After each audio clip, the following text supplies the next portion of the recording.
I think this is interesting. In your opinion, what do athletes want more? To be a champion or an all-time great? I don't think we need to limit this to athletes.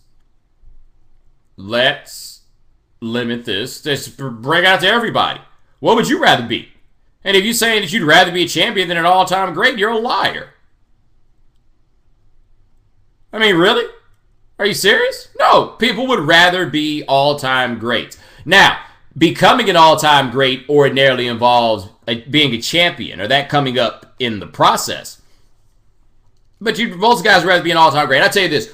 Whose career would you rather have? I think I've heard Chris Broussard ask this before. Whose career would you rather have?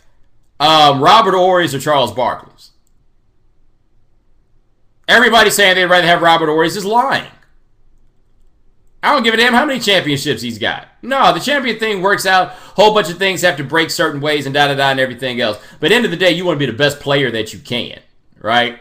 And the truth is, being the best player that you can is like blessing and curse for champion type stuff. So there's some guys that'll get to be so good that they could be front of the pack on a champion. Some guys that'll get to be where they could be number 2 or whatever, where they could be number 3, however it goes. But man, if you're just like a scrub, not even a scrub, but just like a role player, there's always room for you on a champion. If you're a role player, you willing to come in and play for the veterans minimum, get on the bench, do a couple things, play 10 minutes?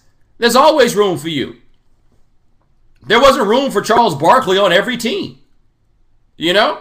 We've greatly overstated like the significance of this champion thing. You ultimately want to win. That's the purpose on why you go out there. It's not quite the measure in the end. It's more a tiebreaker. Like when we start talking about the greatest of the great players, championships come up as a tiebreaker. Like, think about this. You start talking about who's the greatest player of all time, you start talking championships. You start talking about who's the greatest power forward of all time, suddenly the championship thing doesn't matter nearly as much. Think about it. You know? You might say you have Tim Duncan on the top of your power forward list because he won those champions, but then you have to stop and ask the question as to whether Tim Duncan has actually been a power forward for that time in his career. He was a center for a significant portion of it. They just called him a power forward. But let's say Tim Duncan out. Now all of a sudden you really ain't got nothing to talk about. Like, you going to take the power forwards with championships and throw them on top and, like, ignore everybody else? You going to throw Dirk Nowitzki over Karl Malone? Like, just throwing a name out there. Are you going to throw Dirk Nowitzki over Charles Barkley? Because if you're going to throw Dirk Nowitzki over Charles Barkley, I prefer you never talk to me about basketball ever again. Like, that's ridiculous. Absolutely ridiculous. So what would you rather be? Would you rather be one of the greatest of all time? Or would you rather be a dude that was on a team that won a championship? I mean, that's ultimately what you're asking, right? Would you rather be great, or would you rather be a dude on a team that won a championship? I'd rather be all-time great. All day, every day. It's almost like a chef, right?